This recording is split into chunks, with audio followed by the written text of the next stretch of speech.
नमस्कार साथियों, स्वागत है आपको अपने यूट्यूब चैनल एग्रो पाठशाला में। उम्मीद करता हूं कि आप सब अच्छे होंगे, स्वस्थ होंगे, मस्त होंगे और अपनी तैयारी में लगे होंगे। जितने लोग भी कल की क्लासेस अभी तक नहीं देखी है, वो कल की क्लासेस जाकर देखेंगे, क्योंकि ये सीक्वेंस वाइज चल रहा है और कल की क्लासेस में हमने बस थोड़ी सी आप लोग से बात की थी और इंट्रोडक्शन वाला पार्ट था। तो उसमें फॉर्मेशन ऑफ लैंग्वेज के बारे में बात की थी कि लैंग्वेज कैसे निर्माण होता है, लैंग्वेज कैसे बनता है और उस लैंग्वेज से रिलेटेड बहुत सारे क्वेश्चन पूछे जाते हैं। तो ट्रिक के अकॉर्डिंग भी हमने बात कर ली थी। हालांकि ये सारी चीज़ें आप कॉलेज पीरियड में ही पढ़ लेते हैं, कॉलेज के दौरान ही पढ़ लेते हैं और नहीं भी पढ़ते हैं तो सारी चीज़ें बहुत बारीकी से बता दिया गया है। आप इतना समझना कि 200 से 250 क्वेश्चन तो आप बनाकर चले जाओगे अगर इस तरह से क्वेश्चन आते हैं तो। बट एग्ज़ाम का वो स्टैंडर्ड अब रहा नहीं, बट कई बार पूछ लिया जाता है, ऐसी कोई बात नहीं है। बट हम जब चीज़ें पढ़ रहे हैं तो हमें बेसिक पहले से पता होनी चाहिए। तो बेसिक की क्लासेस थी और वो इतना बेसिक था कि आपको समझना बहुत ज़रूरी। अगर वो नहीं आता है तो अगर आपको एडवांस भी आता है तो कोई मतलब रह नहीं जाता। ठीक है, कोई चीज़ ज़रूरी नहीं होता है कि एग्ज़ाम में आए तभी हमें आना चाहिए। कोई चीज़ हमें नॉलेज के लिए भी आना चाहिए कि ताकि कल होकर कोई पूछ दे या कल होकर जब जॉब में अगर आप जाओ तो आपको ये सारी चीज़ें पता हो। कल के वीडियो में हमने सिर्फ बात की थी लैंग्वेज के ऊपर, जो चीज़ें आप यहाँ पे देख सकते हैं, जिसमें लैटिन, ग्रीक, संस्कृत की बात की थी। संस्कृत में एक चीज़ ऐड कर लेना कि हिंदी के जितने भी शब्द होते हैं वो सब संस्कृत से लिए जाते हैं। शायद बताया भी था, सभी हिंदी के जितने भी शब्द हैं ना वो किस भाषा से बोली जाती है, ली गई है संस्कृत से। संस्कृत सबसे पुरानी भाषा है और संस्कृत से ही हिंदी, संस्कृत से ही उर्दू, ये सब का निर्माण संस्कृत से ही हुआ है। जैसे मैन्योर यहाँ पे फ्रेंच लैंग्वेज से, लेकिन इसको खाद बोलेंगे तो ये खाद कैसा हो जाएगा, संस्कृत की भाषा हो जाएगी। एग्रीकल्चर्स के बारे में बात कर रहे थे और कल हमने बताया भी था कि एग्रीकल्चर्स सिर्फ अगर हम टॉपिक के अकॉर्डिंग टू सेंटेंस देखें तो हम पढ़ते हैं कि एग्री प्लस कल्चर या कल्टस भी बोल सकते हैं, इससे मिलकर बना हुआ है। एग्री का मतलब होता है सॉइल और कल्टस का मतलब होता है कल्टीवेशन। और एक शाब्दिक शब्द अगर हम समझे कल्चर का मतलब, तो ये होता है डिसिप्लिन मैनर। डिसिप्लिन मैनर का मतलब क्या होता है कि देखो हर कंट्री का अपना एक कल्चर होता है, चाहे वो पहनावे का कल्चर हो, चाहे वो खान पीन का कल्चर हो, चाहे वो रहने का कल्चर हो। हर कंट्री का भी अपना कल्चर होता है, हर स्टेट का अपना कल्चर होता है। कल्चर का मतलब होता है कोई भी चीज़ सिस्टमैटिक ढंग से चलना, सिस्टमैटिक ढंग से रहना, डिसिप्लिन तरीके से रहना। जैसे हमारे यहाँ का कल्चर क्या है कि एक साफ सुथरा कपड़े पहनना, टाइम पे खाना खाना, टाइम पे जो जॉब कर रहे हो, चाहे आप स्टडी कर रहे हो वो करना। ये हमारा कल्चर है कि किस तरह से ड्रेसिंग सेंस हो सकता है, किस तरह से बात किया जा सकता है। तो एग्रीकल्चर्स में भी कल्चर का क्या मतलब है कि देखो कोई ना कोई क्रॉप, पहले वो जंगली क्रॉप ही था, उसको हमने लाया और एक फील्ड तैयार किया। फील्ड तैयार करने के बाद उस पर हमने ग्रो किया। तो एक डिसिप्लिन मैनर बना कि भाई पहले फील्ड तैयार करो, बेड सीड लगाओ, फिर उसके लिए सारी व्यवस्था करो, फिर प्लांट को ग्रो करो, फिर उसके अंदर इंटर कल्चर ऑपरेशन करो, फिर हार्वेस्टिंग करो, फिर उसे स्टोरेज करो, फिर उसे सेल करो, फिर उसे कंज्यूम करो।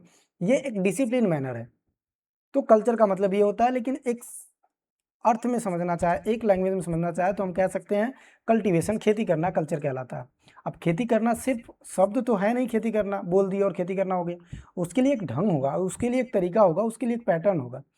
तो अकॉर्डिंग टू सेंटेंस अगर बात करें कि इस शब्द के अनुसार अगर हम बात करते हैं, इस परिभाषा को देखते हैं तो हम लिखते हैं cultivation in soil is known as agriculture. खेती करना मिट्टी में क्या कहलाएगा, एग्रीकल्चर कहलाएगा। लेकिन क्या हम एनिमल्स पालते हैं तो वो एग्रीकल्चर की पार्ट नहीं है? क्या हम बिना मिट्टी का यूज़ किए फार्मिंग करते हैं तो क्या एग्रीकल्चर की पार्ट नहीं है? क्या अगर हम एग्रीकल्चर्स में किसी प्रकार के अदर एंटरप्राइजेज कर रहे हैं तो क्या एग्रीकल्चर का पार्ट नहीं है? तो ये पार्ट है, बट उस समय हमारे पास इतना व्यवस्था नहीं था, इतनी चीज़ें सुविधा नहीं था जिसकी वजह से हम इसको इंक्लूड कर सके एग्रीकल्चर के अंदर। उस समय हमारे पास इतना ही स्ट्रगल चलता था कि हम किसी भी तरह कल्टीवेशन कर ले और अपने पास कंज्यूम कर ले, उसको खा सके। लेकिन अब तरीका बदल चुका, अब साइंस बदल चुका, अब टेक्नोलॉजी बदल चुका है, समय बदल चुका है, तो इसकी परिभाषा बदल गई है। और बदली हुई परिभाषा को हमने बताया था कि इसमें हम अब 4 चीज़ ही पढ़ते हैं। कोई भी पूछे कि एग्रीकल्चर क्या है, अगर आपसे कोई पूछता है कि एग्रीकल्चर क्या है, तो according to sentence, according to सब वर्ड तो वही बताएंगे जो हमने बताया है। बट अगर आपको आधुनिक काल से बताना है तो आपको बताना है कि इट इज आर्ट। ये क्या है? एक आर्ट है। कैसे? कल बताया था। ये एक साइंस है, ठीक है। कल बताया था कि जिसका फैक्ट हो और वो फैक्ट रियल में फैक्ट हो। साइंस का मतलब, विज्ञान का मतलब ये नहीं कि किसी को ज्ञान आया और ज्ञान देना स्टार्ट कर दी, क्योंकि हम लोग ज्ञान देने में बहुत ज़्यादा माहिर है। बट ऐसा ज्ञान जो फैक्ट होना चाहिए, जिसका कोई ऑथेंटिकली बात होना चाहिए, ये साइंस होता है। ऐसे साइंस क्यों है? तो चूंकि इसके अंदर हम लोग जेनेटिक्स पढ़ते हैं, प्लांट ब्रीडिंग पढ़ते हैं, बायोटेक्नोलॉजी पढ़ते हैं। पहले क्रॉप प्रोडक्शन बहुत कम होता था, अब क्रॉप प्रोडक्शन ज़्यादा हो रहा है, तो उसके अंदर कुछ चेंजेज हुई है, तो ये साइंस ही है। उसके साथ साथ अगर हम बात करें तो ये एक टेक्नोलॉजी भी है। टेक्नोलॉजी कैसे है? तो इसके अंदर बहुत सारे टेक्निक लाया गया है। जैसे आज के डेट में रोटावेटर हो गया, कंबाइंड हार्वेस्टर हो गया, जो रिड्यूस करता है लेबर को, जो खर्चा रिड्यूस करता है, वन टाइम इन्वेस्टमेंट है ये। तो ये टेक्नोलॉजी भी है। साथ में अगर हम बात करें तो ये एक बिजनेस भी है। कैसे बिजनेस है? तो कोई भी क्रॉप आप लगाते हो तो उसे सेल करते हो, और सेल करते हो तो वो एक बिजनेस ही हुआ, ठीक है। उसके साथ साथ आपको तो ये फीचर्स बता देनी है कि agriculture is the science art and technology.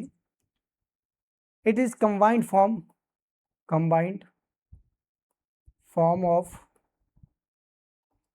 Crop production,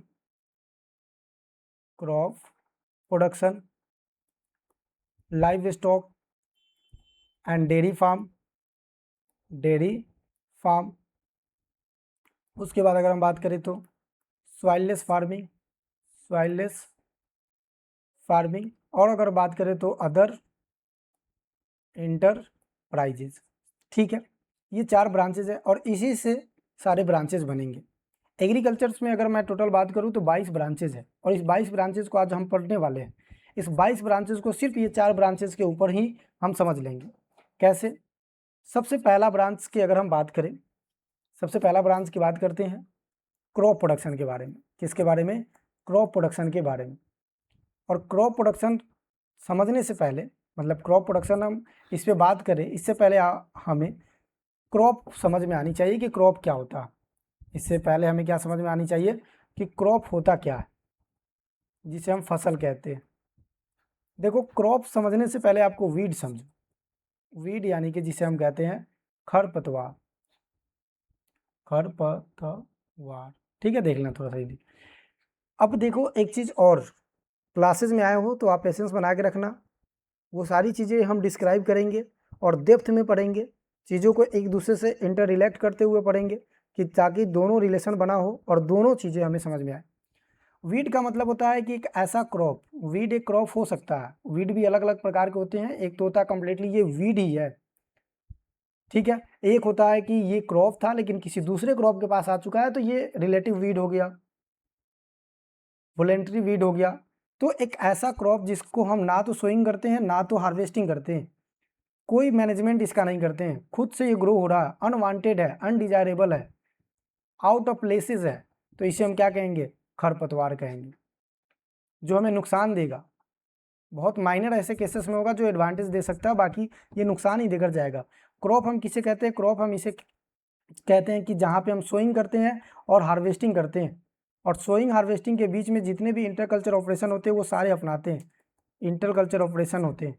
इसके हम केयर और मैनेजमेंट करते हैं, इसको हम क्रॉप कहते हैं। अब आपको समझ में आ गया होगा कि सोइंग से लेकर हार्वेस्टिंग तक जो भी एक्टिविटी हो रहा है, जो भी इंटरकल्चर ऑपरेशन हो रहा है, ये सारी प्रोसेस क्या कहलाएगा? तो ये सारा प्रोसेस आपका क्रॉप कहलाएगा, जिसे हम सिस्टमैटिक ढंग से करते हैं। तो क्रॉप हुआ फसल, इसी को हम कहते हैं, इसे हम वीड कहते हैं, याद रखना। अब फसल यहाँ पे हमने बताया कि प्रोडक्शन करना है, तो ये 2 प्रकार की यहाँ पे फसल होते हैं, और इसको 16वीं शताब्दी में क्या किया गया? क्लासिफाई किया गया। पहला जो क्रॉप है वो है फील्ड क्रॉप, ठीक है, फील्ड क्रॉप। और फील्ड क्रॉप को हम क्षेत्रीय फसल या शस्य फसल के नाम से जानते हैं। किस फसल से नाम से जानते हैं? क्षेत्रीय फसल या शस्य फसल के नाम से जानते हैं। दूसरा जो क्रॉप है वो है गार्डन क्रॉप, और गार्डन क्रॉप को हम बागवानी क्रॉप के नाम से जानते हैं, बागवानी फसल के नाम से जानते हैं, ठीक है। पहले समझो दोनों में अंतर क्या है। फील्ड क्रॉप तो वो है जो ओपन एरिया में लगाया जाता है, तो क्या इसको बंद एरिया में लगाया जाता है? नहीं, ये भी ओपन एरिया होता है, लेकिन इसमें देख रेख मैनेजमेंट बहुत ज़्यादा किया जाता है। यानी कि अगर प्रॉपर वे में बोले तो इनक्लोज्ड एरिया में करते हैं, इनक्लोज्ड एरिया में करते हैं। गार्डन जो है ये लैटिन शब्द से लिया गया है, और लैटिन शब्द कौन सा है, तो ग्रीडेन, और ग्रीडेन का मतलब क्या होता है, इनक्लोज एरिया। तो एक ऐसा क्रॉप जो इनक्लोज एरिया में लगाया जाता है, एक ऐसा क्रॉप जो ओपन एरिया में लगाया जाता है, जहाँ पे केयर बहुत कम करना पड़ता है, जहाँ पे मैनेजमेंट बहुत कम करना पड़ता है। ये तो बातें हुई जो हम जानते हैं, लेकिन जो डॉक्यूमेंट्री, जो फैक्ट की बातें हैं, वो ये है, किताबी जो नॉलेज वाली बात है वो ये है कि जो फील्ड क्रॉप है ना, इसमें हम ज़्यादातर एनुअल क्रॉप को ग्रो करते हैं, और उसके साथ साथ बाइनियल क्रॉप को ग्रो करते हैं, यानी कि एक वर्षीय और द्विवर्षीय क्रॉप को ग्रो करते हैं।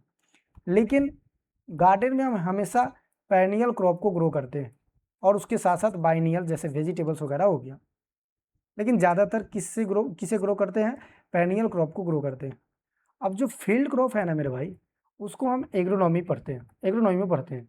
तो पहला ब्रांच आपका क्लियर होता है एग्रोनॉमी। ठीक है, पहला ब्रांच क्या क्लियर हुआ, एग्रोनॉमी। अभी समझते चले जाना ठीक से, फिर आगे हम बात करेंगे इसके इंपॉर्टेंस के बारे में। ठीक है, दूसरी अगर हम ब्रांचेस की बात करें जो हम गार्डन क्रॉप पढ़ते हैं, वो हम पढ़ते हैं हॉर्टिकल्चर्स में। किस में पढ़ते हैं, हॉर्टिकल्चर्स में। तो क्रॉप प्रोडक्शन में एक तो फील्ड क्रॉप हमने पढ़ा, एक हमने गार्डन क्रॉप पढ़ा। क्लियर है, ये चीज़ें याद रखना। अब फील्ड क्रॉप क्यों जरूरी है, तो ये हमारी बेसिक नीड को पूरा करता है। बेसिक यानी कि जो हमारे आधारभूत रिक्वायरमेंट है उसको पूरा करता है, और ये हमें एडिशनल रिक्वायरमेंट को पूरा करता है। एडिशनल रिक्वायरमेंट में क्या क्या आ जाएगा, एडिशनल रिक्वायरमेंट में आपके विटामिन आ जाएगा, उसके बाद फाइबर आ जाएगा, उसके बाद अगर हम बात करें तो मिनरल्स आ जाएगा। लेकिन बेसिक नीड में अगर हम बात करें तो कार्बोहाइड्रेट आएगा, बेसिक नीड में अगर हम बात करें तो प्रोटीन आएगा, बेसिक नीड में अगर हम बात करें तो फैट आएगा। तो ये चीज़ें आपको याद रखना है क्रॉप प्रोडक्शन में, आगे इसके बारे में पढ़ेंगे, लेकिन अभी फिलहाल इतना याद रखना। पहली चीज़ें ये क्रॉप प्रोडक्शन हो गई। दूसरी अगर हम बात करें क्रॉप प्रोडक्शन से पहले दूसरी बात, तो दूसरा हमारे पास है animal husbandry. Animal husbandry, husbandry जिसे हम पशुपालन कहते हैं, और इसके अंदर हम क्या पढ़ेंगे, इसके अंदर हम पढ़ेंगे लाइव स्टॉक के बारे में। ये ब्रांचेज जब डिटेल से पढ़ेंगे तो वहाँ समझेंगे। तीसरा अगर हम बात करें तो soilless farming. Soilless farming, soilless farming में क्या पढ़ते हैं, तो सबसे पहले एक्वा कल्चर, एक्वापोनिक। ठीक है, दोनों शब्द एक ही है लेकिन थोड़ा सा अंतर है, बताएंगे क्या होता है, कल बताया भी था शायद। उसके बाद अगर बात करें तो हाइड्रोपोनिक, उसके बाद अगर हम बात करें तो एरोपोनिक। ये शब्द इसमें पढ़ते, ये सारी चीज़ें पढ़ते हैं। ठीक है, हाइड्रोपोनिक और एरोपोनिक जो है ये टोटली ग्रीक शब्द से लिया गया है, और एक्वापोनिक की अगर बात करें तो ये ग्रीक प्लस लैटिन दोनों से लिया गया है। ठीक है, और याद रखेंगे कि एक्वा कल्चर कंप्लीटली लैटिन से लिया गया। क्लियर है, उसके साथ साथ अदर इंटरप्राइजेज पढ़ते हैं, अदर इंटरप्राइजेज को यहाँ पे समझते हैं। ठीक है, तो अब ये चीज़ें हमने कंप्लीट कर ली। अब हमें क्या समझना है, स्कोप समझना है कि स्कोप क्या है, किसका स्कोप क्या है, एग्रीकल्चर्स का स्कोप एंड इम्पोर्टेंस के बारे में बात करेंगे। तो हेडिंग क्या डालेंगे, देखो ये सारी चीज़ें पीपीटी बना हुआ है, लिखा हुआ है, तो पीपीटी के माध्यम से नहीं बताकर मैं लिख के पढ़ा रहा हूँ, लेकिन आप याद रखना कि ये पीपीटी आपके पास पहुँचेगा, कहाँ पहुँचेगा, तो टेलीग्राम आईडी आप जाकर ज्वाइन कर लेना, एग्रो पाठशाला। यहाँ पे आपको ये देखने को मिलेगा, एग्रो पाठशाला लिखोगे आ जाएगा, वहाँ पे क्वेश्चन प्रैक्टिस भी कर सकते हो, और ये क्लासेस तो आप क्लासेस की पीडीएफ भी डाउनलोड कर सकते हो। पहली चीज़ याद रखना, हेडिंग डालो scope and importance of agriculture. ठीक है, ये हमारा हेडिंग है, और इसके बारे में बात करेंगे। सिंपल टू द पॉइंट बात करेंगे, जितना बताएंगे उतना ही आपको नोट करना है। पहली बात तो ये याद रखना है कि एग्रीकल्चर जो है ना, कृषि जो है वो बहुत अच्छा प्ले करती है एक क्रिटिकल रोल। ठीक है, in our entire life, entire life. ठीक है, पूरे जीवन में एग्रीकल्चर क्रिटिकल रोल प्ले करती है। कैसे क्रिटिकल रोल प्ले करती है, आप मॉर्निंग से लेकर ब्रेकफास्ट से लेकर डिनर तक, जब तक सोने नहीं जाते हो, जब तक जितने भी चीज़ें आप कंज्यूम करते हो वो एग्रीकल्चर है या एग्रीकल्चर का बाई प्रोडक्ट होगा। सुबह मॉर्निंग में कॉफ़ी पीते हो, ये एग्रीकल्चर्स में ही आता है। शाम को डिनर कर रहे हो तो खाना खा रहे हो तो वो भी या तो चपाती खाओगे या तो चावल खाओगे, तो वो एग्रीकल्चर का पार्ट है। तो ये काफ़ी इंपॉर्टेंट रोल निभाती है, ठीक है, पहली चीज़। दूसरा, ये हमें इकोनॉमिक्स भी देती है। जैसे हम कोई चीज़ सेल करते हैं तो वहाँ से पैसा भी आता है, तो हमें ये याद रखना है कि ये बैकबोन है, बैकबोन ऑफ इकोनॉमी। इकोनॉमिक्स का कैसे बैकबोन है? देखो, थोड़ी देर के लिए कोई कंपनी बंद हो सकता है, थोड़ी देर के लिए कोई सर्विस बंद हो सकता है, कोई थोड़ी देर के लिए कोई इंडस्ट्री बंद हो सकता है, बस बंद नहीं हो सकता है तो वो है एग्रीकल्चर प्रैक्टिसेस। ऐसा नहीं है कि खेती करना ही लोग बंद कर देंगे। तो अगर हर जगह से पैसे आने बंद हो जाएंगे, जीडीपी आना बंद हो जाएगा, लेकिन जीडीपी में एग्रीकल्चर का कंट्रीब्यूशन नहीं रुक सकता, बढ़ घट सकता है लेकिन रुक नहीं सकता। तो ये बैकबोन ऑफ इकोनॉमिक्स है, ये याद रखना, इकोनॉमी का बैकबोन है। दूसरा याद रखना है कि ये हमें एम्प्लॉयमेंट भी जनरेट करके देता है। हॉर्टिकल्चर्स की क्लासेज अगर आपने देखी होगी तो हॉर्टिकल्चर्स की क्लासेज में मैंने आपको बताया था कि एग्रोनॉमी हो, चाहे हॉर्टिकल्चर फ्रूट हो, वेजिटेबल्स हो, ये सब आपको एम्प्लॉयमेंट देती है। एग्रोनॉमी इतने दिन का एम्प्लॉयमेंट देती है, हॉर्टिकल्चर इतने दिन का। ये हॉर्टिकल्चर्स वाला क्लास देखना, मैं यहाँ नहीं बताऊँगा, वहाँ पर सारी चीज़ें बताई हुई है, ठीक है। तो इस तरह से हमें ये कहीं ना कहीं इंपॉर्टेंस और स्कोप देकर जाती है। और इसमें सबसे पहला जो स्कोप ऑफ इम्पोर्टेंस की बात करेंगे तो वो है फूड सिक्योरिटी, खाद्य सुरक्षा। खाद्य सुरक्षा हमें एग्रीकल्चर देकर जाती है। किसी भी कंट्री का स्टेटस कैसा है ये पता लगाना है तो उसके फूड सिक्योरिटी को पता लगाओ कि उसने कितना स्टोर किया अपने फ्यूचर जनरेशन के लिए। क्योंकि आपके घर के स्टेटस के बारे में अगर पता करना है तो आपके घर का स्टेटस तभी पता हो सकता है जब आपने स्टोर किया हो। खाते पीते रह रहे हो, टाइम पास कर रहे हो, तब तो कोई स्टेटस ही नहीं है, आपको लग रहा है, लेकिन स्टोर करोगे तो स्टेटस मेंटेन रहता है। तो फूड सिक्योरिटी का मतलब ये होता है कि पहला इंपॉर्टेंस एग्रीकल्चर ये देता है। ये क्या करता है? तो इंश्योर करता है, इंश्योर फूड एंड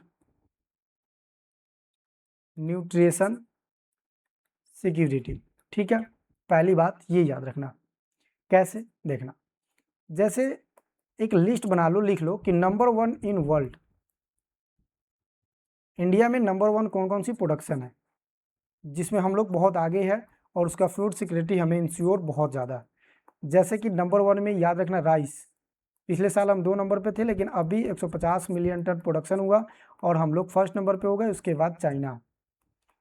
फिर दूसरा अगर हम बात करें तो पल्सेस, पल्सेस की बात करें तो पल्सेस की बात करें तो मिल्क, मिल्क की बात करें तो जूट, जूट के बाद राइस, राइस बात कर चुके हैं।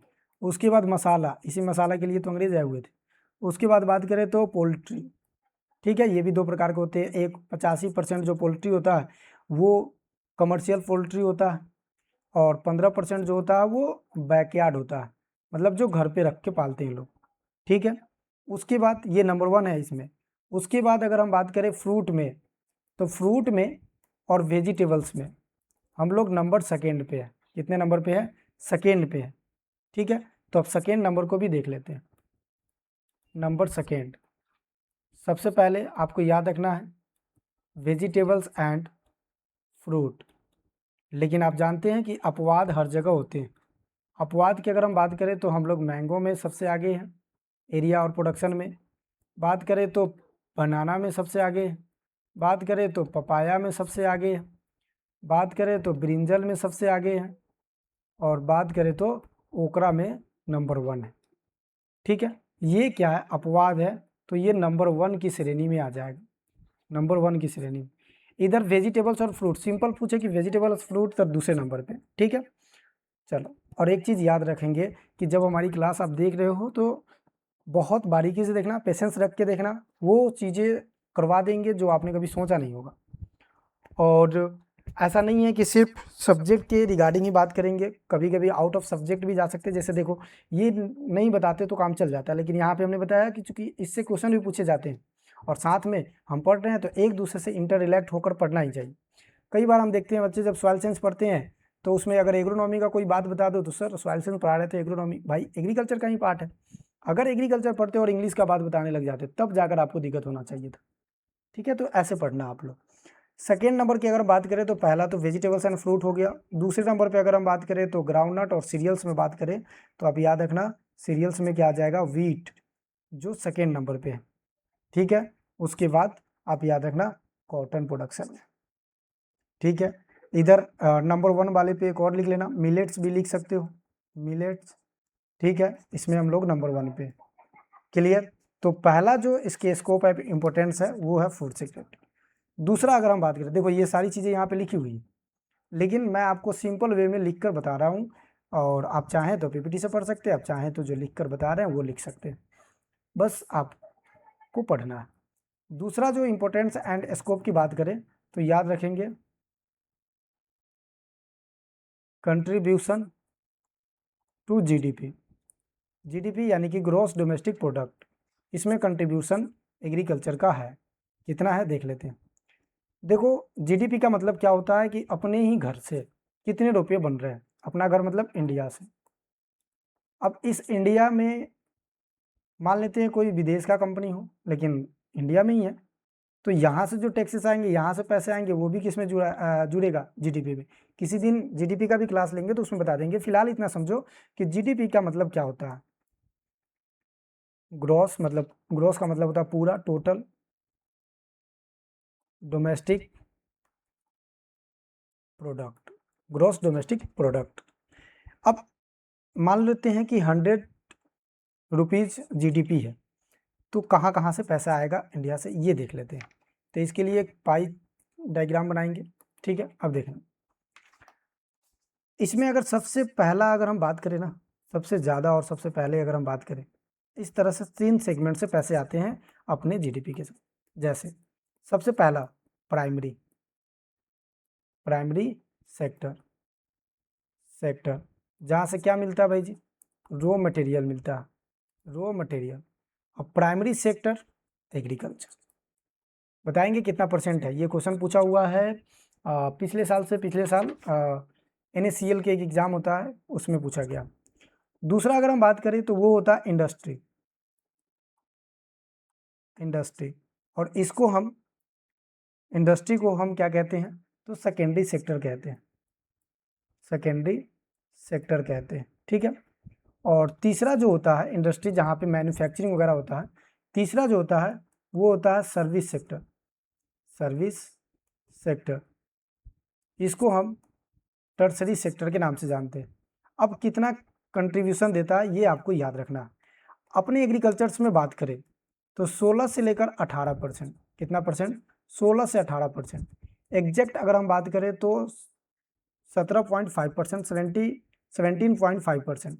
ठीक है, इंडस्ट्री की बात करें तो इंडस्ट्री को याद रखना है कि सबसे ज़्यादा यही कंट्रीब्यूशन देती है, 57% के आसपास में, 50 से 57%। अगर हम सर्विस की बात करें तो सर्विस 37% कंट्रीब्यूशन देती है, कितना परसेंट, 37% कंट्रीब्यूशन देती है। ठीक है, ये याद रखना, इतना याद हो जाएगा। चलो आगे अगर हम बात करें किस पे बात करें, इसको 37% नहीं लिखकर आप 27 लिख लेना, पहले की डेटा था 27%। ठीक है, कितना परसेंट, 27%। आगे चलते हैं। तो जीडीपी में याद रखना कि एग्रीकल्चर, आप कुछ याद रखो ना रखो, एग्रीकल्चर्स के बारे में जरूर याद रखना कि एग्रीकल्चर्स में जीडीपी प्राइमरी सेक्टर के नाम में आता है, रॉ मटेरियल प्रोवाइड करवाता है। ठीक है, और ये सारी चीज़ें जीडीपी में इतना कंट्रीब्यूशन देकर जाती है। जैसे यहाँ पे देखो 16 से 18%। ठीक है, चले आगे अगर हम बात करें, अच्छा ये 48% था, चलो कोई नहीं। चलिए यहाँ पे अपना एग्रीकल्चर याद रखना है, एम्प्लॉयमेंट याद रखना है, प्रोवाइड एम्प्लॉयमेंट, तो इसको भी लिख देता हूँ तीसरे नंबर पे, प्रोवाइड एम्प्लॉयमेंट। ठीक है, देखना इसमें कितना प्रोवाइड करवाएगा इसके बारे में समझना। सबसे पहली चीज कि पूरे टोटल अगर हम बात करें तो 54% लोग किस पे डिपेंड है, टोटल एम्प्लॉय एग्रीकल्चर पे, यानी कि 100 लोग हैं उसमें से 54 लोग क्या कर रहे हैं, खेती कर रहे हैं। लेकिन अगर हम गांव की बात करें, रूरल एरिया की बात करें, तो अगर 100 लोग हैं उसमें से 70 लोग क्या है, एग्रीकल्चर कर रहे हैं। हालांकि अब तो कम हो गया, माइग्रेशन ज़्यादा हो रहा है, लोग माइग्रेट ज़्यादा हो रहे हैं यहाँ से, तो ये भी इसका क्या है, इम्पोर्टेंस है। ठीक है, आगे ये देखो लिखा हुआ है। आगे अगर हम बात करें तो अगला जो हमारे पास कंट्रीब्यूशन है या स्कोप है या आप इम्पोर्टेंस देख सकते हो, वो है सिग्निफिकेंट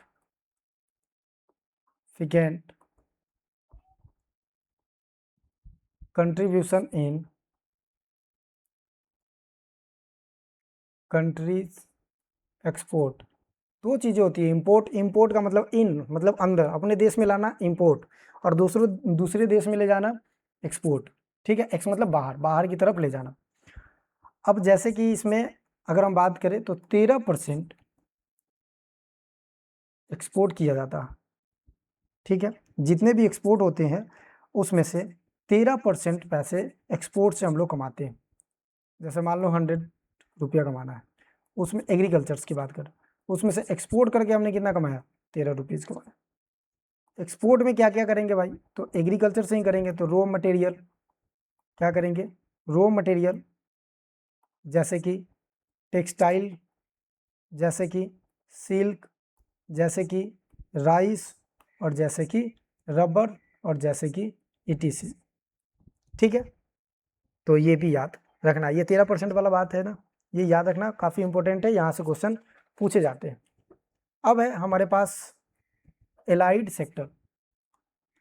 एलाइड सेक्टर से भी तो हमें मिलता है एलाइड, एलाइड सेक्टर। ठीक है, अब देखते हैं एलाइड सेक्टर से कितना मिलता है, क्या इंपॉर्टेंस है एलाइड सेक्टर का। एलाइड सेक्टर की अगर हम बात करें जैसे कि फॉरेस्ट्री, तो फॉरेस्ट्री से हमें ट्री मिल रहा है।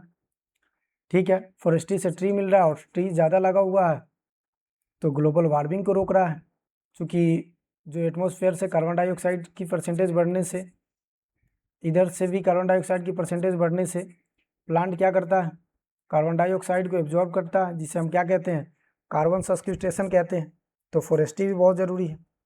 फिशरीज भी बहुत ज़रूरी है, ये हमें जीडीपी में यानी कि पैसे भी देती है, साथ साथ हमें चीज़ें प्रोवाइड भी कराती है। ठीक है, उसके बाद बात करें तो डेयरी एटीसी, यहाँ से हमें कुछ ना कुछ मिलता ही है। जैसे यहाँ पे मान लो मिल्क मिल रहा है, तो मिल्क से भी तो कुछ पैसे बन रहे हैं, इसके बाई प्रोडक्ट बना देते हैं, कट बना देते हैं, तो कट से भी तो कुछ पैसे बन रहे हैं। तो ये रहा importance and scope of agriculture. अब यहाँ से हमें पढ़ना है ब्रांचेज, और टोटल ब्रांचेज को अपन डीपली स्टडी करना है। ठीक है, देखो ब्रांचेज को समझने के लिए ना, जैसे मान लो किसी के रूम के बारे में समझना चाहे, मान लेते हैं एक प्लांट है, ये प्लांट है, इस प्लांट के बारे में हमें समझना है, किसके बारे में, प्लांट के बारे में समझना है। आपसे बोल दिया जाए कि बताओ पूरे प्लांट के बारे में पढ़कर, तब ऐसा थोड़ी है कि यहाँ पढ़ोगे और यहाँ पढ़ोगे और कह दोगे कि ये है और ये है, नहीं कहोगे ना। तो इस प्लांट को पढ़ने के लिए आपको एक एक ब्रांचेस को पढ़ना जरूरी हो जाएगा। किसको पढ़ने के लिए, इस प्लांट को समझने के लिए ब्रांचेज ऑफ एग्रीकल्चर को समझना बहुत ज़रूरी है। किसको समझना, ब्रांचेज ऑफ एग्रीकल्चर को समझना बहुत ज़रूरी है। कृषि की शाखाएं के बारे में आपको नॉलेज होना चाहिए। चलिए स्टार्ट करते हैं एक एक पॉइंट को। सबसे पहला, अच्छा अब याद कीजिए ये 4 ब्रांचेज, आपको अगर याद होगा तो ये 4 ब्रांचेज याद कीजिए। यहाँ से, रुक जा भाई, कहाँ से, यहाँ से, ये 4 ब्रांचेज। अब इसी 4 ब्रांचेज के सब ब्रांचेज है, तो उसी से हम क्या करेंगे, समझने की प्रयास करेंगे। ठीक है, चलिए ये बात कर ली, ये बात कर ली, ये बात कर ली, ये कर ली, ये कर ली, ये कर ली। चलिए सबसे पहला ब्रांच है अपने पास crop production. Crop production, crop production, crop production के बारे में बताया था, 2 प्रकार का होता है। पहला फील्ड क्रॉप और दूसरा गार्डन क्रॉप। अब यहाँ पे ज़्यादा नहीं बताएंगे चूँकि बता चुके हैं। फील्ड क्रॉप में फील्ड में ग्रो करते हैं और इसको हम इनक्लोज एरिया में ग्रो करते हैं। इसको देख रेख थोड़ा ज़्यादा करना पड़ता है, मैनेजमेंट ज़्यादा करना पड़ता है। और इसको हम एग्रोनॉमी में पढ़ते हैं, तो इसको हम सॉइल हॉर्टिकल्चर में पढ़ते हैं। इसको हम एग्रोनॉमी, तो इसको होटी में पढ़ते हैं, हॉर्टिकल्चर। ठीक है, अब क्यों ज़रूरी है, तो बताया था बेसिक नीड को पूरा करता है। और बेसिक नीड इंसान का क्या है, हमारे और आपके बेसिक नीड की बात करेंगे तो 3 चीज़ है, एक तो रोटी, दूसरा कपड़ा और तीसरा मकान, यही है। तो कपड़ा और मकान के बारे में तो यहाँ बात नहीं करेंगे, यहाँ रोटी के बारे में बात करेंगे और रोटी खाएंगे। रोटी का मतलब ये नहीं है कि सिर्फ रोटी के बारे में, अन्न के बारे में बात किया जा रहा है, ठीक है, फूड के बारे में। तो इससे क्या मिलेगा, न्यूट्रिशन मिलेगा, पोषक मिलेगा, ठीक है। ये क्या करेगा, तो इम्यूनिटी सिस्टम को मजबूत करेगा। तो इस तरह से न्यूट्रिशन 2 प्रकार के होते हैं, न्यूट्रिशन 2 प्रकार के होते हैं। कितने प्रकार के होते हैं, 2 प्रकार के होते हैं, पहला और ये दूसरा। पहला अगर हम बात करेंगे तो वो है मेजर, ये शायद बहुत बार बता चुके हैं आपको, हॉर्टिकल्चर में बताया था। माइनर, हालांकि याद रख लेना जरूरी भी है, ठीक है। उसके बाद ब्रांचेस के ऊपर मूव ऑन करेंगे। मेजर में बात करें तो कार्बोहाइड्रेट, मेजर में बात करें तो कार्बोहाइड्रेट जो कहाँ से मिलेगा, सीरियल से मिलेगा, यानी कि अनाज से मिलेगा। उसके बाद बात करें तो प्रोटीन जो कहाँ से मिलेगा, पल्सेस, दलहनी। उसके बाद वाइल्ड सीड से क्या मिलेगा भाई, तो फैट मिलेगा, यानी कि फैट का मेन सोर्स क्या है, वाइल्ड सीड है।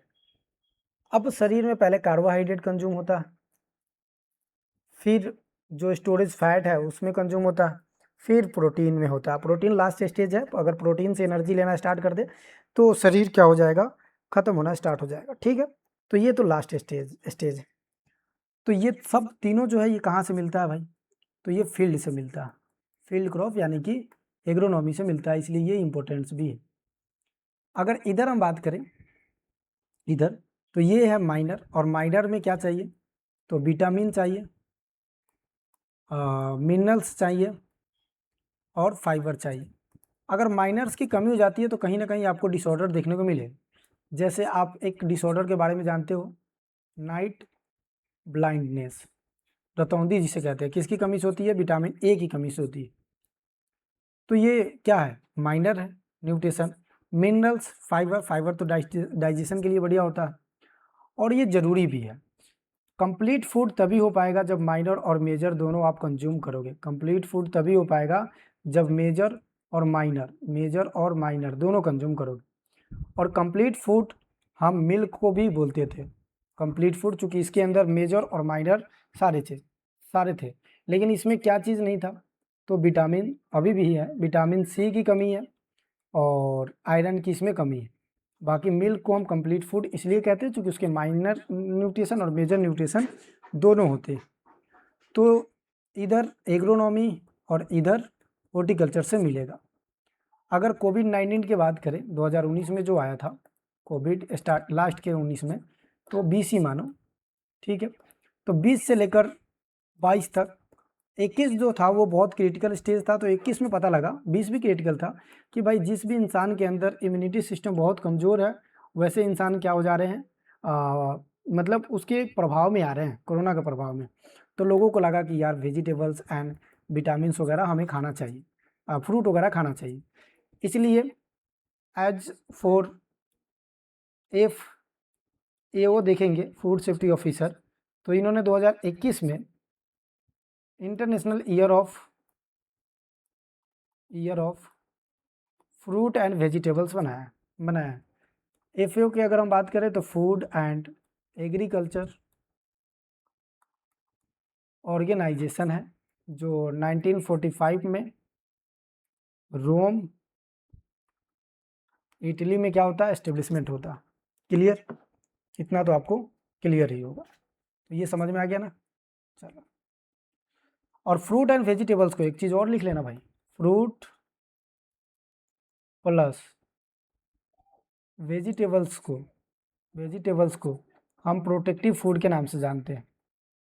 प्रोटेक्टिव फूड के नाम से जानते हैं, क्यों जानते हैं, तो ये प्रोटेक्ट करने का काम करता है। प्रोटेक्ट का मतलब क्या होता है, जो हमें देख रेख करे, ठीक है, ऐसा तो है नहीं प्रोटेक्टिव का मतलब है वो खुद का अपना करता है, खुद का देख रेख। तो प्रोटेक्शन का मतलब ये है कि प्रोटेक्शन देता है, किससे प्रोटेक्शन देता है कि किसी भी न्यूट्रिशन की कमी ना हो, किसी भी माइनर पोषक तत्वों की कमी ना हो जिसकी वजह से डिसऑर्डर हो रही है। तो पहला ब्रांच, दो चीज़ें आपने देखी, एक एग्रोनॉमी, पहले ब्रांच में आपने क्या देखा, एग्रोनॉमी, ठीक है। दूसरी ब्रांच में आपने क्या देखा, हॉर्टिकल्चर्स, दूसरी ब्रांच में आपने क्या देखा, हॉर्टिकल्चर्स। क्लियर होगा। हेडिंग क्या लिखवाया था आपसे, एलाइड हो गया, हेडिंग आपको ब्रांचेस ऑफ एग्रीकल्चर आपको डालना है, ठीक है। अब एक प्लांट के माध्यम से हम सारा ब्रांचेस को समझ लेंगे। कैसे समझेंगे, समझना थोड़ा सा गौर से समझना। सीधा कर लेते हैं, सीधा बना लेते हैं। थोड़ा सा टैब है इसलिए थोड़ा सा दिक्कत होता है, हालांकि मैं दिक्कत नहीं होने देता हूँ। हैंड राइटिंग थोड़ा सा देखेंगे तो आप, मेरी ख़राब है और मैं इस बात से खुश हो जाता हूँ कि पढ़ने वाले का हैंड राइटिंग ख़राब ही होता है। देखो ये वाला पोर्शन की अगर हम बात करें ना, पूरे इस वाले पोर्शन को, तो यहाँ से 3 ब्रांचेज निकलेगा। कैसे निकलेगा समझना थोड़ा सा। यहाँ मिट्टी है और मिट्टी में ही तो न्यूट्रिशन है और रूट हेयर के माध्यम से प्लांट इसे एब्जॉर्ब कर लेगा। तो मिट्टी के बारे में पढ़ना पड़ेगा कि किसके लिए कौन सा सुटेबल है। तो तीसरा जो ब्रांच होता है वो होता है सॉइल साइंस, मृदा विज्ञान, तीसरा लिख लेना। फिर इस रूट के पास किसी भी प्रकार से कोई भी डिजीज ना हो अटैक, ताकि ये दिक्कत करेगा। तो यहाँ पे बहुत सारा नेमाटोड्स होते हैं, तो हमें नेमाटोलॉजी पढ़ना है, नेमाटोलॉजी। तो चौथा इसको जोड़ देते हैं, 4th नंबर पे इसको रखते हैं, ठीक है, ये याद रखना।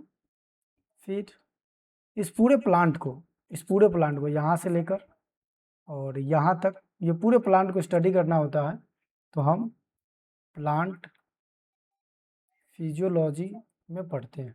क्लियर। चलो अब मान लो कि ये प्लांट की ये लीफ पार्ट है। अब आपको पता ही है कि भाई लीफ है तो यहाँ पे इंसेक्ट, यहाँ पे इंसेक्ट का अटैक होगा। तो इसके लिए हमें शुरू से क्या पढ़ना पड़ेगा, एंटोमोलॉजी। देखो ये प्लांट को कितना नुकसान कर रहा है। फिर मान लेते हैं कि इस प्लांट पे कोई डिजीज़ का अटैक हो गया, प्लांट पे क्या हो गया, डिजीज़ का अटैक हो गया। तो पैथोलॉजी, प्लांट पैथोलॉजी पढ़ते हैं, प्लांट पैथोलॉजी पढ़ते हैं। क्लियर है। अब प्लांट यहीं नहीं रुकेगा, इस प्लांट को ग्रो होने के लिए यहाँ पे जो वीड ग्रो हो रहा है उसको भी कंट्रोल करना पड़ेगा। तो ये वीड कंट्रोल कैसे करना है, ये किस में पढ़ेंगे भाई, वीड साइंस में पढ़ेंगे। अच्छा नंबरिंग नहीं किया क्या, नहीं किया। 4th number, 5th number, 6th number, 7 number, 8 number.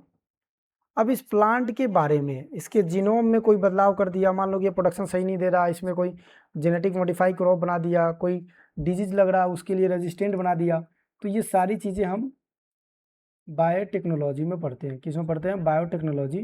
तो 8वें नंबर पे इसको रखते हैं, ठीक है, 8वें नंबर पे उस पर रखते हैं।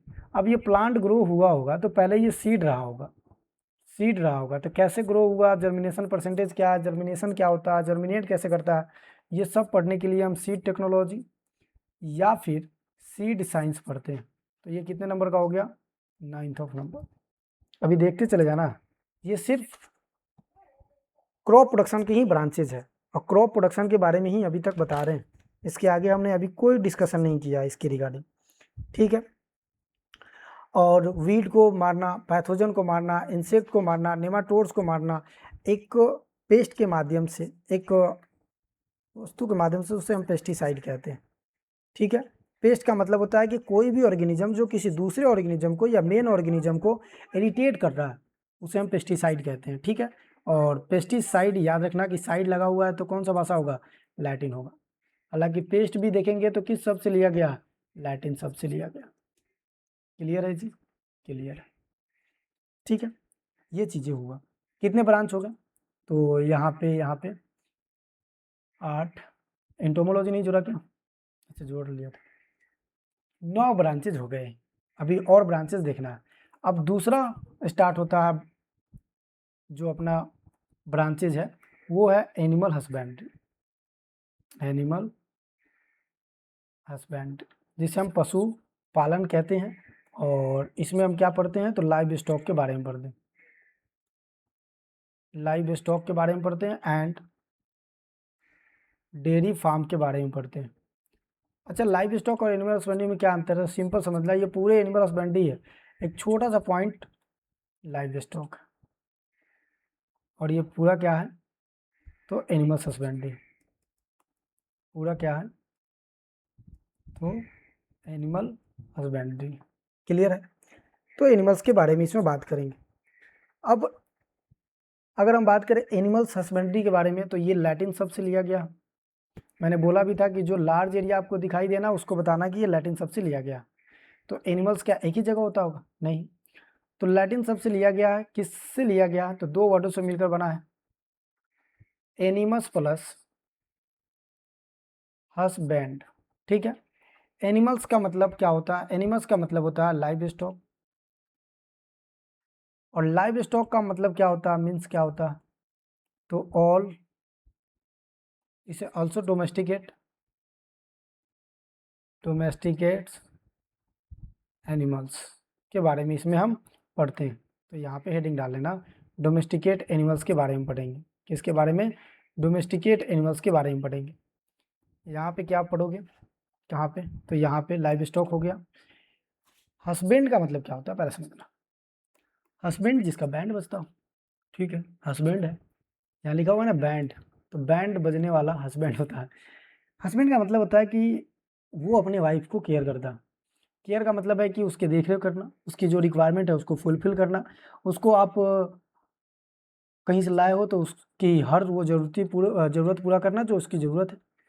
उसी तरह से जो भी इंसान एनिमल्स को पालेगा, अब ऐसा नहीं है कि उसकी ये वाइफ हो गई है तो उसको क्या करेगा, ये मैनेजमेंट करेगा, देख रेख करेगा। तो हस्बैंड जो शब्द है ना, उसका मतलब होता है who one take care.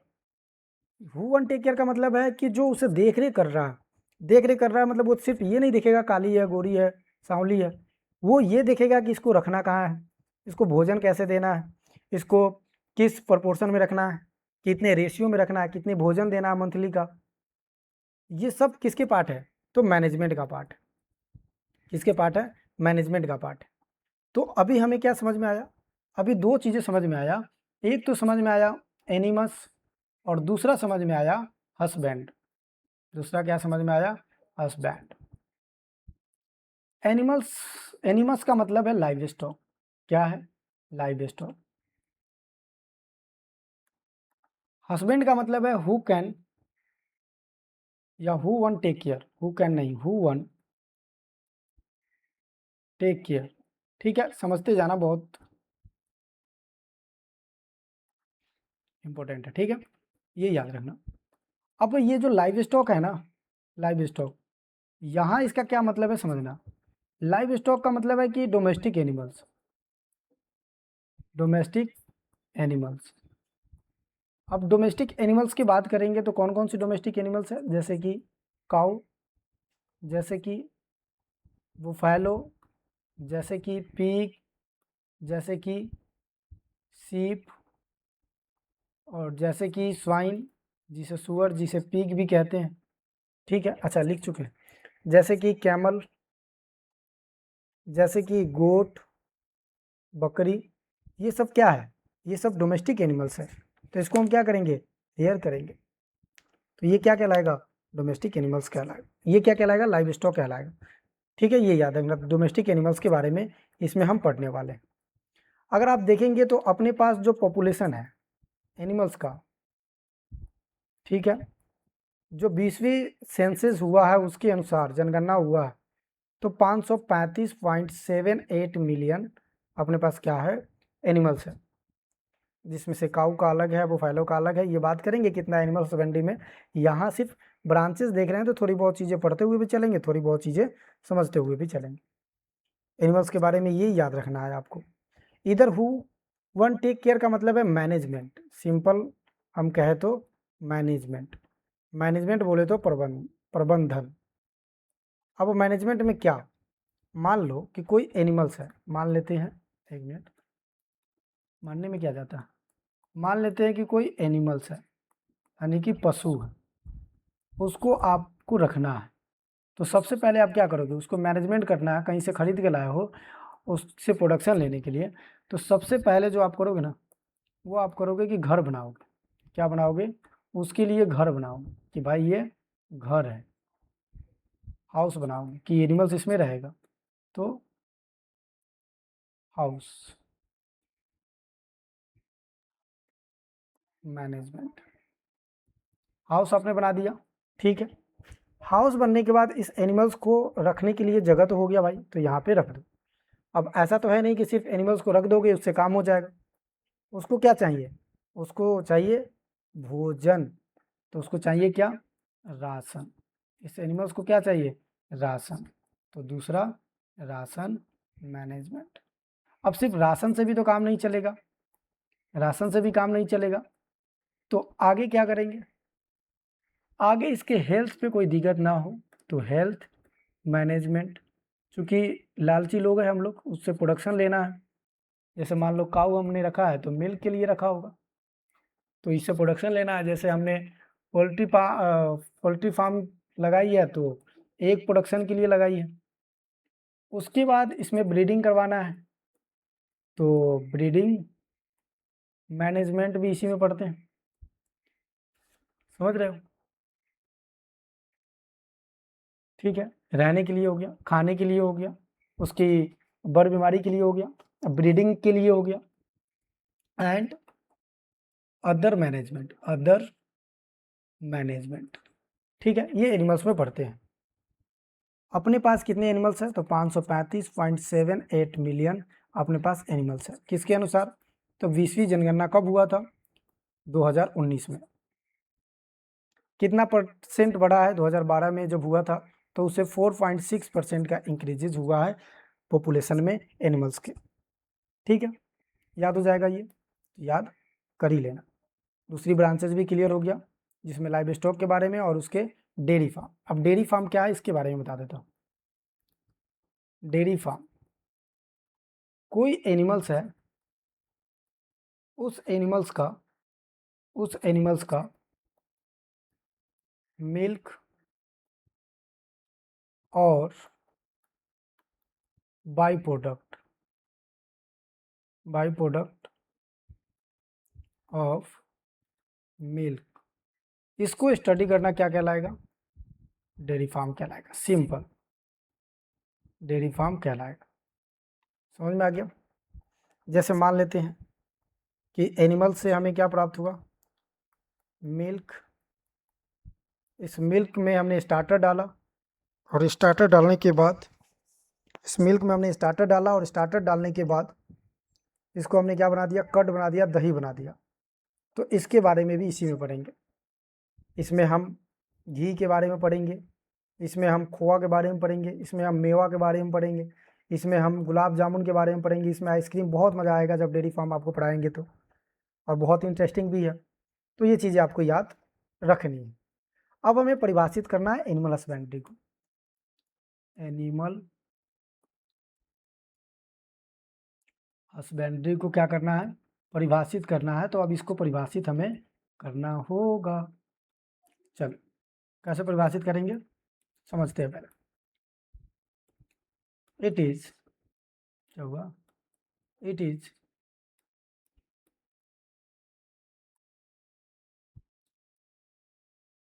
branch of agriculture in which study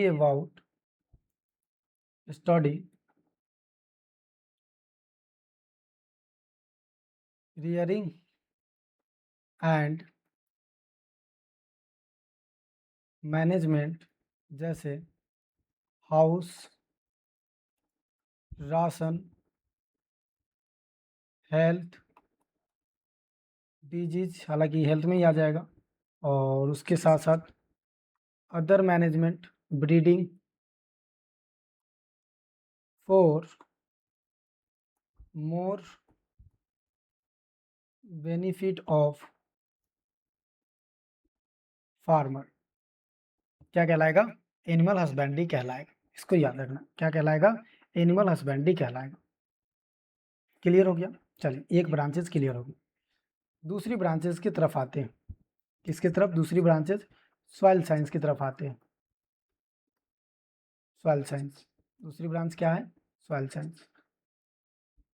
दूसरी ब्रांच की तरफ अगर हम समझें तो दूसरी ब्रांच हमारा सॉइल साइंस है। सॉइल साइंस में याद रखेंगे कि पहले पृथ्वी का निर्माण हुआ। कैसे हुआ? तो सन से हुआ। यहाँ से एक छोटा सा पार्टिकल्स टूटने के बाद ये छोटे से पार्टिकल्स नीचे आया, इसमें नए ऑर्गेनिज्म का निर्माण हुआ, यहाँ से बना। इस मिट्टी के ऊपर वाले जो लेयर होते हैं उसमें रॉक्स होते हैं, जिसे हम रिगोलिथ कहते हैं, जिसको हम क्रस्ट कह देते हैं। और उसके साथ साथ कोई ऐसे पदार्थ होते हैं जो टूटा नहीं है। फिर इसमें क्या होते हैं? वेदरिंग होता है। और वेदरिंग में भी दो प्रोसेस होता है, डिसइंटीग्रेशन एंड डिकम्पोजिशन। फिर वेदरिंग के बाद रिगोलिथ बनते हैं। रिगोलिथ यानी कि कंसोलिडेशन मटेरियल, अनकंसोल्ड मटेरियल जो रेडी नहीं हुआ है। और यहाँ पे सॉइल फॉर्मिंग प्रोसेस काम करता है और यहाँ पे ट्रू सॉइल बनता है। ठीक है, कौन सा सॉइल? ट्रू सॉइल बनता है। तो इसे हम क्या कहेंगे? सॉइल साइंस कहेंगे। अब ये तो आपको समझ नहीं आया होगा अगर आपने सॉइल साइंस नहीं पढ़ा है। आप कैसे समझोगे इसको? ऐसे समझोगे कि सॉइल साइंस जो है वो ड्राइव हुआ है फ्रॉम लैटिन भाषा से, जिसका मतलब होता है सोलम, और सोलम का मतलब होता है ट्रू सॉइल। अब आ गया समझ में? और इसी सोलम को हम A+B कहते हैं। जब हम पढ़ेंगे तो A+B ओरिजिन क्या होता है इसको हम पढ़ेंगे। तो A+B ओरिजिन, और आप विश्वास नहीं करोगे, ये सिर्फ सोलम किसमें पूछा गया? तो सोलम पूछा गया AGTA के एग्जाम में। किसमें? AGTA के एग्जाम पे सिंपल पूछ दिया गया सोलम। और इस सोलम का मतलब होता है फ्लोर या फिर ग्राउंड। क्या मतलब होता है? फ्लोर या ग्राउंड। समझ में आ गया? फ्लोर या ग्राउंड। इस सॉइल के भी अपना अपना अलग अलग पार्ट है, जिसमें हम आपको बताएंगे कि सॉइल फिजिक्स क्या होता है, केमिस्ट्री क्या होता है, बायोलॉजी क्या होता है। अभी तो सिर्फ इंट्रोडक्शन है, बट इंट्रोडक्शन में आप लिख लेंगे ये सारी चीज़ें जो बताया गया सोलम क्या है। उसके साथ साथ नोट करके एक और चीज़ लिख लेंगे कि A+B+C को हम क्या कहते हैं? A+B+C को हम क्या कहते हैं? तो याद रखना, रिगोलिथ कहते हैं। क्या कहते हैं? रिगोलिथ कहते हैं। और अब अगर आपसे पूछे रिगोलिथ क्या है, तो रिगोलिथ का मतलब होता है कि मान लो ये रॉक्स है, इसमें वेदरिंग हुआ। वेदरिंग अब छाया कहते हैं शायद। फिजिकल वेदरिंग होगा, केमिकल वेदरिंग होगा, और बायोलॉजिकल वेदरिंग होगा। ये वेदरिंग से इसमें क्या बनेगा? रिगोलिथ बनेगा। रिगोलिथ बनेगा। रिगोलिथ को हम कहते हैं अनकंसोल्ड मटेरियल। अनकंसोल्ड मटेरियल का क्या मतलब है? अनकंसोल्ड मटेरियल का मतलब है कि जो ये रॉक्स टूटा है ना, ये अभी कंप्लीट नहीं टूटा है, कंप्लीट ब्रेक नहीं हुआ है। समझ रहे हो? यानी कि अनकंसोल्ड है, अनकंसोलिडेशन मटेरियल। ठीक है, ये याद रखना है, अनकंसोलिडेशन मटेरियल जो अभी पूर्ण रूप से तैयार नहीं है, नॉट सुटेबल फॉर कल्टीवेशन, या नॉट रेडी फॉर कल्टीवेशन। ठीक है, अब ये रिगोलिथ में क्या होगा? सॉइल फॉर्मिंग काम करेगा, सॉइल फॉर्मिंग प्रोसेस काम करेगा, और इससे क्या बनेगा? ट्रू सॉइल बनेगा। इसी को हम क्या कहेंगे? सोलम कहेंगे। समझ में आया? ठीक है, और सी को हम क्या कहेंगे? Parent material. Parent material. R को क्या कहेंगे? तो रॉक कहेंगे, बेड रॉक कहेंगे। क्लियर? तो सॉइल साइंस भी आपको समझा दिया हमने बहुत अच्छे तरीके से। अगला जो ब्रांच आता है वो अगला ब्रांच हम पढ़ लेते हैं वीड साइंस के बारे में। किसके बारे में? वीड साइंस के बारे में, खरपतवार के बारे में। खरपतवार की अगर हम बात करें तो आपको पता है कि खरपतवार जो शब्द है वो एंग्लो सेक्शन से लिया गया, जिसको पहले हम लोग ओल्ड इंग्लिश कहते थे। जैसे इंग्लिश का निर्माण नहीं हुआ था तो पहले ओल्ड इंग्लिश के नाम से ये जाना जाता था। ठीक है, ये याद रखना। फिर आगे अगर हम बात करें कि एक बुक लिखी गई थी, ट्रिपल एच। कौन सी बुक? Triple H. इस ट्रिपल एच बुक का मतलब है हॉर्स हाउस लिखा है, क्या मतलब है? Horse hoeing husbandry, horse hoeing husbandry, ठीक है। कब लिखा गया? 1731 में। किसके द्वारा? तो वाई, किसके द्वारा लिखा गया भाई? तो जेथ्रो टूल के द्वारा, जेथ्रो टूल्स के द्वारा, ठीक है। किनके द्वारा? जेथ्रो टूल्स के द्वारा, ये याद रखना। अब जेथ्रो टूल को हम क्या कहते हैं? इनको हम फादर ऑफ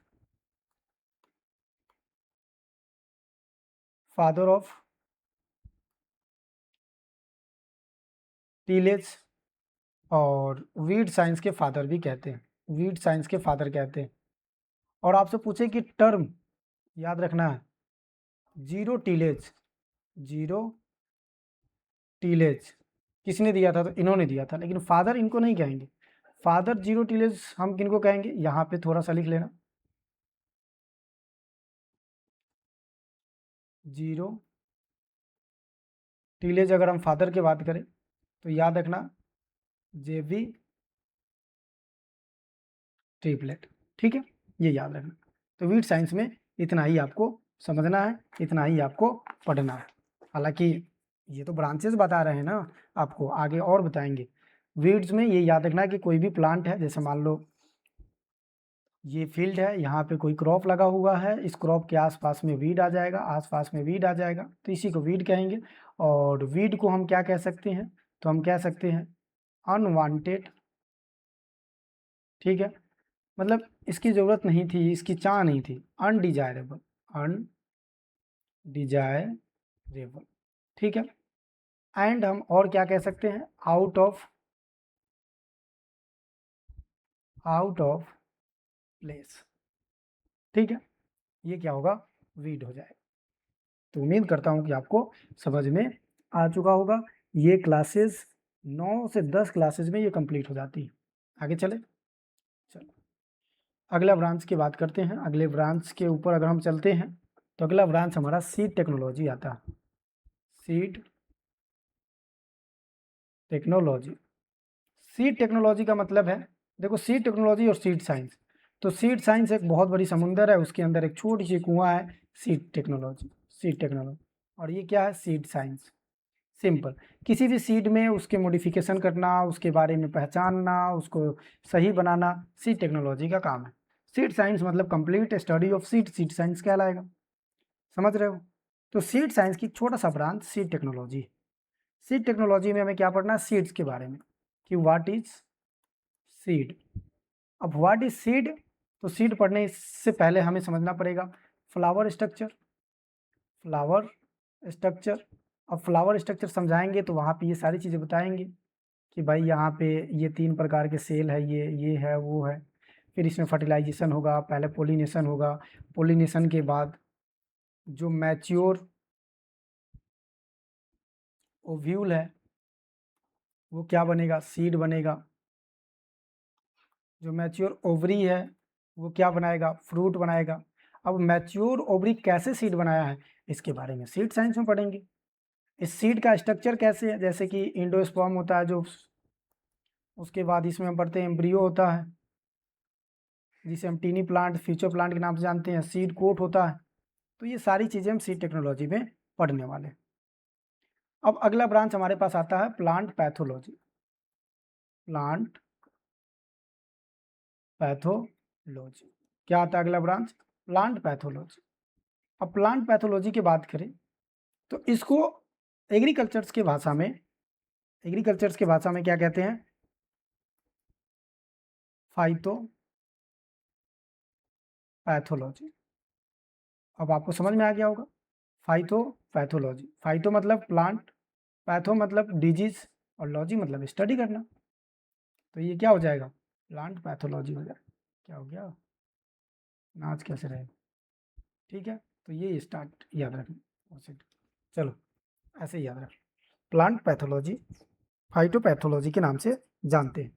अब देखना होता क्या है, मतलब सॉरी, सबसे पहले आपको याद रखना है प्लांट जिसे हम फाइटो कह रहे हैं।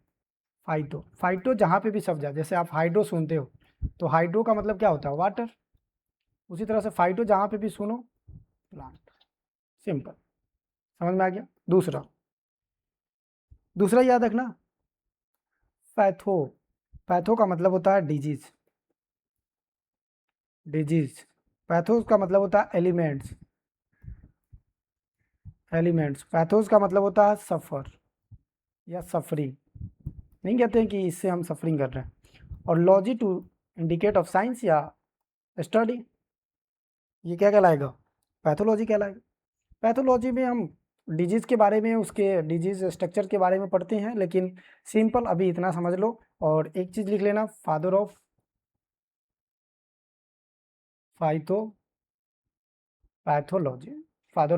पैथोलॉजी, एक तो वर्ल्ड में लिख लेना और एक इंडिया में। वर्ल्ड में अगर हम बात करें तो एंटोन डी बेरी, कौन है, एंटोन डी बेरी। इंडिया में अगर हम बात करें तो ईजी बटलर, सिंपल, ठीक है। चल अगली ब्रांच, प्लांट इंटोमोलॉजी, सिंपल वही मतलब होगा, plant phyto, entomo insect, logy studies, ये गलत हो गया, इंटोमो और लॉजी,